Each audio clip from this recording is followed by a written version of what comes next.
شروع کرتا ہوں اللہ کے ببرکت نام سے جو نہایت رحم کرنے والا ہے۔ عربی میں ریت کے اونچے اور لمبے ٹیلوں کو حقف کہا جاتا ہے اور حقف کی جمع احقاف ہے۔ مطلب یہ کہ ریت کے اونچے اور لمبے ٹیلوں کی سرزمین، یہ علاقہ یمن اور عمان کے درمیان پھیلا ہوا تھا اور قوم عاد اسی سرزمین یعنی اقاف میں رہتے تھے۔ قوم عاد میں ایک بادشاہ گزرا ہے جس کا نام شداد تھا۔ جی ہاں دوستو، آج کی ویڈیو میں آپ کو شداد اور اس کی بنائی ہوئی جنت کے بارے میں بتائیں گے۔ اور اب تو شداد کی جنت کو ناسا والے بھی ڈھونڈ چکے ہیں۔ کیا آپ جانتے ہیں کہ شداد کی جنت اس وقت کہاں ہے؟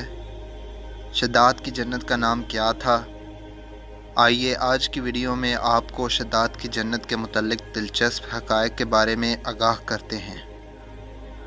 قوم عاد کی طرف حضرت ہود علیہ السلام مبعوث کیے گئے تھے، لیکن قوم عاد کی بدعمالیوں کے سبب جب انہیں تباہ کر دیا گیا تو حضرت ہود علیہ السلام حضرت موت علیہ السلام کی طرف ہجرت کر گئے۔ ان کی رہائش احقاف کے علاقے میں تھی۔ حضرت ہود علیہ السلام کی وفات بھی یہیں پر ہوئی۔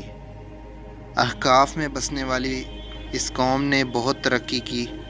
اللہ تعالیٰ نے اس قوم کو غیر معمولی قد و قامت اور قوت عطا فرمائی تھی۔ ان میں ہر شخص کا قد کم از کم 6 گز کا ہوتا تھا۔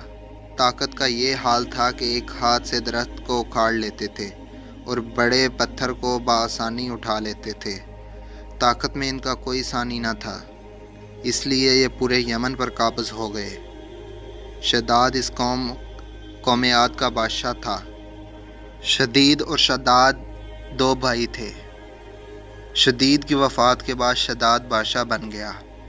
شداد جب بادشاہ بنا تو اس کی سلطنت یمن سے عراق اور بعض روایات کے مطابق ایران تک پھیل گئی۔ بے حد مال و دولت اکٹھا ہو گیا۔ سلطنت کا ایک ایسا عروج ملا کہ اس وقت دنیا میں اس کا مقابلہ کوئی نہ کر سکتا تھا۔ بہت سے بادشاہ اور ملک شداد کے اشاروں پر چلتے تھے۔ اسی تسلط اور غلبے کی وجہ سے شداد میں غرور بھر چکا تھا۔ وہ ایسا ظالم اور متکبر ہو گیا کہ ایک دن خدائی کا دعویٰ بھی کر بیٹھا۔ حضرت ہود نے اسے بھی سمجھانے کی کوشش کی، لیکن اس کا دل و دماغ غرور سے بھر چکا تھا۔ پھر شداد اور حضرت ہود علیہ السلام کا مکالمہ ہوا۔ شداد نے حضرت ہود سے پوچھا، میں اگر ایمان لے آؤں تو مجھے کیا فائدہ ہوگا؟ حضرت ہود نے فرمایا، تم پر جنت حلال ہو جائے گی۔ شداد کہنے لگا، کوئی بھی شخص کسی کی خدمت یا اطاعت اس لیے کرتا ہے کہ اس کو عزت ملے، اس کو منصب ملے، ترقی ملے، اقتدار ملے اور دولت ملے۔ مجھے تو یہ سب کچھ حاصل ہے، مجھے کیا ضرورت ہے کہ میں کسی کی عبادت کروں؟ اور رہی جنت کی بات، مجھے اس جنت کی کوئی ضرورت نہیں، ایسی جنت تو میں خود دنیا میں ہی بنا سکتا ہوں۔ حضرت ہود علیہ السلام نے اسے شداد کو کفر اور شرک سے روکنے کی کوشش کی، لیکن وہ باز نہ آیا۔ اس نے سلطنت کے تمام بڑے معیار اکٹھے کیے اور احقاف میں ارم کے مقام پر 20 کوس لمبی اور چوڑی جنت بنوانی شروع کر دی۔ اسی لیے شداد کی جنت کو ارم بھی کہا جاتا ہے۔ شداد نے پوری دنیا سے تعمیراتی کام کے اہرین کو عدن بھجوانے کا حکم دیا۔ دنیا کے سب حکمرانوں کو حکم دیا گیا کہ سونے چاندی کے کانوں سے اینٹیں بنوا کر احقاف بھیجیں۔ دنیا کے تمام ممالک سے سونے اور چاندی کی اینٹیں بنوا کر شداد کو بھجوا دی گئیں۔ اس کی بنیادیں اتنی گہری کھودوائی گئیں کہ پانی کے قریب پہنچا دی۔ پھر ان بنیادوں کو سنگ سلیمانی سے بھروا دیا گیا۔ جب بنیادیں بھر گئیں تو زمین کے برابر ہو گئیں تو ان پر سونے چاندی کی اینٹوں کی دیوار چنی گئی اور ان دیواروں کی لمبائی اس وقت کے گز کے حساب سے 100 گز مقرر لی گئی۔ جب سورج نکلتا تو اس کی چمک سے دیواروں پر نگاہ نہیں ٹھہرتی تھی۔ یوں شہر کی 4 دیواری بنائی گئی۔ اس کے بعد 4 دیواری کے اندر 1000 محل تعمیر کیے گئے۔ ہر محل 1000 ستونوں والا تھا۔ ہر ستون جواہرات سے سجایا گیا تھا۔ پھر شہر کے درمیان ایک نہر بنائی گئی اور ہر محل میں اس نہر سے چھوٹی چھوٹی لہریں لے جاتی گئیں اور محل محل میں حوض اور فوارے بنائے گئے۔ ان نہروں کی دیواریں اور فرش یاقوت زمرد جان و نیمل سے سجائے گئے۔ ان نہروں کے کناروں پر ایسے مصنوعی درخت بنائے گئے جن کی جڑیں سونے کی، شاخیں اور پتے زمرد کے تھے۔ ان کے پھل موتی، یاقوت اور دوسرے جواہرات کے بنوا کر ان پر ٹانگ دیے گئے۔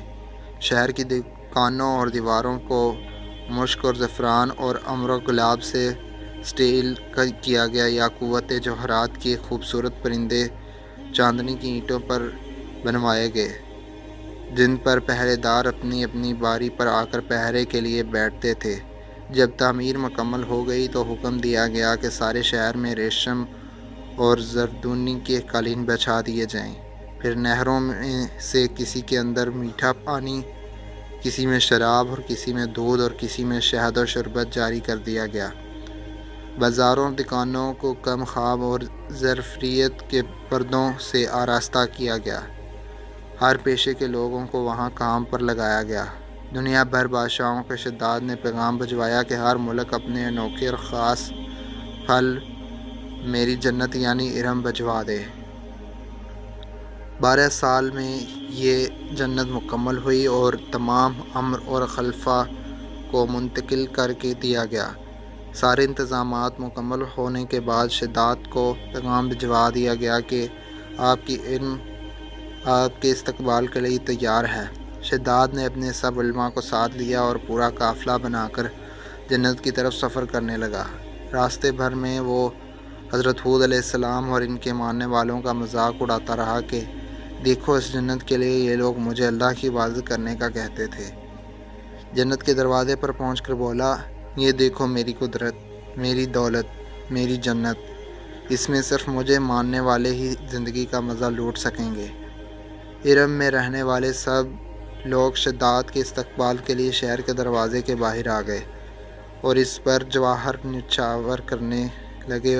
اسی ناز و ادا سے چلتے ہوئے جب شہر کے دروازے پر پہنچا تو روایت ہے کہ ابھی اس نے گھوڑے کی رکاب سے پاؤں نکال کر دروازے کی چوکھٹ پر رکھا ہی تھا کہ اس نے وہاں پہلے سے ایک اجنبی شخص کو کھڑے ہوئے دیکھا۔ اس سے پوچھا کہ کون ہے؟ اس نے کہا، میں ملک الموت ہوں۔ شداد نے پوچھا، کیوں آئے ہو؟ اس نے کہا، تیری جان لینے آیا ہوں۔ شداد نے کہا، مجھ کو اتنی مہلت دے دے کہ میں اپنی بنائی ہوئی جنت کو دیکھ لوں۔ جواب ملا، مجھے اس کا نام و نشان تک باقی نہ رہے۔ قرآن پاک میں اس کا ذکر کچھ اس طرح ہوا ہے۔ وہ جو ارم تھے، بڑے ستونوں والے اور شہروں سے اس کی مانند کوئی شہر شاندار نہ تھا۔ اس قوم کے تذکرے کو کہانی سمجھا جاتا تھا، مگر اس صدی میں اس شہر کے آثار برآمد ہوئے جو ربیع الخالی کے اس حصے میں ہیں جو آج کل عمان میں شامل ہے۔ اس کے آثار 1984 میں خلائی شٹل چیلنجز کی مدد سے ناسا نے دریافت کیے تھے۔ یہ شہر 3000 سال قبل مسیح سے لے کر پہلی صدی عیسوی تک اونٹوں کے اس کاروانی راستے پر آباد تھا جہاں سے ہند، عرب اور یورپ تک تجارت کی جاتی تھی، اور یہ اپنے زمانے کا ایک تجارتی مرکز تھا۔ روایت ہے کہ یہ شہر ایک عظیم طوفان سے تباہ ہوا، جسے 1000 ستونوں کا شہر کہا جاتا ہے۔ احقاف کا یہ علاقہ اس وقت عمان میں موجود ہے۔ قوم عاد اور قوم سمود دونوں کے لوگ سلالہ شہر کے مضافات میں آباد تھے۔ حضرت ہود اور حضرت صالح کے مزارات بھی سلالہ میں موجود ہیں۔ ناسا کو 1992 میں عمان کے صحرا میں ریت سے 13 میٹر نیچے ایک شہر دکھائی دیا۔ یہ ایک حیران کن دریافت تھی۔ اس پر کام شروع ہوا اور شہر کا سرا مل گیا، لیکن شہر کو دبایا نہ جا سکا۔ وجہ گندک تھی۔ وہ شہر پورے کا پورا گندک کے جوہر میں غرق تھا۔